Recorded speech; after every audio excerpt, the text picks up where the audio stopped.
Baraza la mawaziri kunradhi, Islamabad. Waziri Mkuu wa Pakistan Shehbaz Sharif ameakhirisha ziara yake ya kiserikali ya Malaysia chini ya kiwingu cha kuongezeka mivutano na hali ya wasiwasi kati ya nchi yake na India. Hatua ya kuakhirishwa ziara hiyo iliyotarajiwa kuanza Ijumaa imetangazwa na Waziri Mkuu wa Malaysia Anwar Ibrahim leo Jumatatu kufuatia mvutano kati ya mataifa hayo mawili ya nyuklia barani Asia. Waziri wa mambo ya nje wa Iran Abbas Araghchi amewasili Islamabad leo akiwa kiongozi wa kwanza wa kigeni kuitembelea Pakistan tangu ulipozuka mvutano katika jimbo linalozozaniwa la Kashmir. Ziara hiyo inafanyika siku chache baada ya Tehran kujitolea kusaidia kuwa msuluhishi kati ya India na Pakistan. Araghchi atakutana na mwenzake Ishaq Dar pamoja na Rais Asif Zardari na Waziri Mkuu Shehbaz Sharif.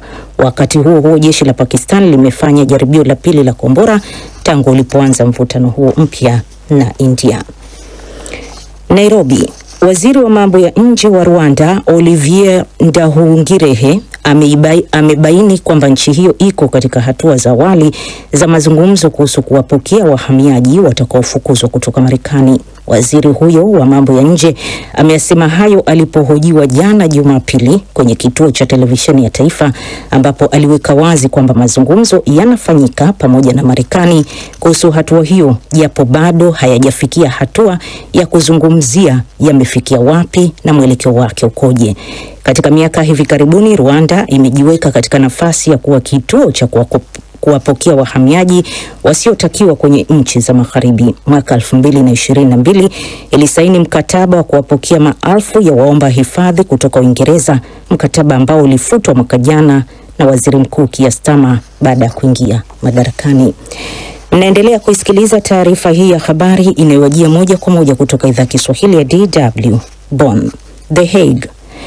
Mahakama ya juu kabisa ya Umoja wa Mataifa inayosimamia haki inatarajiwa leo Jumatatu kutoa uamuzi wake kuhusu kesi ya Sudan dhidi ya Umoja wa Falme za Kiarabu. Serikali ya Khartoum inaituhumu nchi hiyo kwa kuhusika katika mauaji ya halaiki kutokana na madai ya kuviunga mkono vikosi vya wanamgambo. Sudan ilifikisha Umoja wa Falme za Kiarabu mbele ya ICJ mjini The Hague ikilalamika kwamba nchi hiyo inapeleka silaha kwa wanamgambo wa RSF ambao wamekuwa kwenye vita dhidi ya jeshi la Sudan tangu mwaka 2023. Hata hivyo, Umoja wa Falme za Kiarabu unakanusha kuunga mkono waasi na imeita kesi hiyo ya Sudan kama mchezo wa kisiasa unaotaka kuvuruga juhudi za kumaliza vita vilivyoua maelfu ya watu.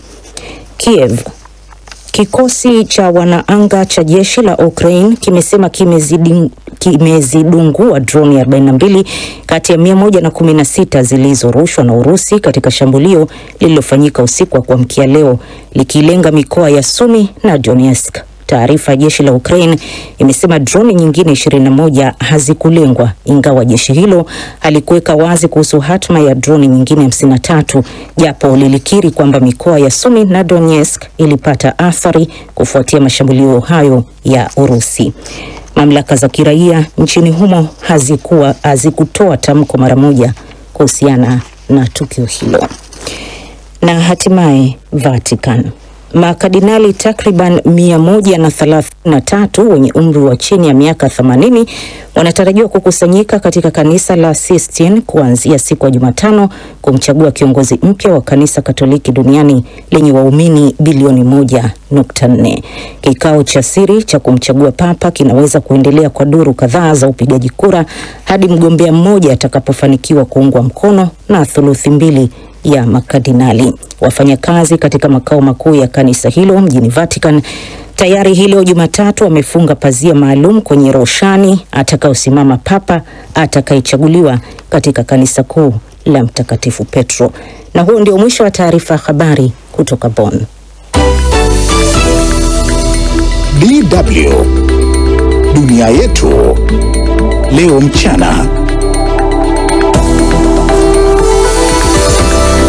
Nam, shukran Saumu Mwasimba kwa habari za ulimwengu. Na sasa tutazame upande wa ripoti zetu mchana huu. Huko Tanzania, kituo cha sheria na haki za binadamu kimezindua ripoti yake ya mwaka ya hali ya haki za binadamu Tanzania kwa mwaka 2024. Tutakita kambi nchini Rwanda, ambapo nchi hiyo imekiri kwamba ipo kwenye mazungumzo na Marekani ya kuwapeleka Rwanda wahamiaji kutoka Marekani. Na hapo baadaye tutaelekea Mashariki ya Kati, ambapo Israel imesema itajibu shambulizi la kombora la waasi wa Houthi lililoulenga uwanja wa kimataifa wa mjini Tel Aviv. Kwa hayo na mengine mengi, usiondoke. Mfuatiliaji wa DW Kiswahili, kumbuka kwamba tuko mubashara kwenye mitandao yetu ya kijamii huko Facebook na YouTube. Andika DW Kiswahili na tuachie maoni yako huko, nitasoma baadaye. Lakini pia tuko mubashara kwenye redio mbalimbali wa shirika. Tuanze uchambuzi wa ripoti zetu huko barani Asia, ambapo mzozo kati ya India na Pakistan unaendelea kufukuta baada ya shambulizi la mwezi uliopita katika eneo linalozozaniwa la Kashmir. Pakistan imefanya jaribio la pili la kombora la masafa marefu. Iran imemtuma waziri wake mambo ya nje kujaribu kuyapatanisha mataifa hayo mawili yenye silaha za nyuklia. Zaidi anasimulia Bakari Ubena. Taarifa ya Pakistan iliyotolewa hivi leo imeeleza kuwa jeshi la nchi hiyo limefanya jaribio la kombora lenye uwezo wa kusafiri umbali wa kilomita 120. Hilo ni jaribio la pili katika muda wa siku mbili. India inaishtumu Pakistan kwa kuhusika na shambulio baya dhidi ya watalii katika eneo lake la Pahalgam huko Kashmir, tuhuma ambazo zimekuwa zikikanushwa na serikali ya Islamabad na kutaka uchunguzi huru ufanyike. Pakistan imelisifu jeshi lake kwamba liko imara na kusisitiza kuwa majaribio hayo yanalenga kuhakikisha kuwa wanajeshi wako tayari na kuthibitisha iwapo vigezo muhimu vya kiufundi vimekamilika na kwamba silaha hizo zinaweza kutumiwa kwa usahihi. Siku ya Jumamosi, jeshi la Pakistan lilisema lilifanya jaribio la kombora lenye uwezo wa kusafiri kilomita 450 bila hata hivyo kutoa maelezo zaidi. Waziri Mkuu wa Pakistan Shahbaz Sharif amesema katika taarifa kuwa ameridhishwa na maandalizi kamili ya jeshi kwa ulinzi wa taifa, akisisitiza kuwa kufanikiwa kwa majaribio hayo kunaonyesha wazi kwamba ulinzi wa Pakistan uko kwenye mikono salama. Sharif ameakhirisha ziara yake iliyopangwa kufanyika Ijumaa nchini Malaysia kutokana na kuongezeka kwa hali ya wasiwasi kufuatia mvutano huo. Harakati hizi za Pakistan zinashuhudiwa baada ya waziri mkuu wa India Narendra Modi kusema wiki iliyopita kuwa amewapa wanajeshi wake kile alichokitaja uhuru kamili wa kufanya kazi ili kujibu shambulio la Aprili 22 huko Pahalgam ambalo liliua watu 26. Na baadaye Pakistan ilisema inazo taarifa za kuaminika za kiintelijensia kwamba jirani yake huyo anajiandaa kuwashambulia na kuahidi kujibu vikali shambulizi lolote. Hayo ikiarifiwa, Iran imemtuma leo Jumatatu waziri wake wa mambo ya nje Abbasi Araghchi huko Pakistan ili kujaribu kuyapatanisha mataifa hayo jirani, na atakutana na mwenzake wa Pakistan Ishaq Dar ambaye amepongeza hatua hiyo ya upatanishi. Licha ya shinikizo la kimataifa kuongezeka dhidi ya India na Pakistan likizitaka nchi hizo kujizuia na hatua zozote za kuuchochea mzozo huo, ziara ya Araghchi ni ya kwanza kufanywa na kiongozi wa kigeni tangu kuanza kwa mvutano huu mpya.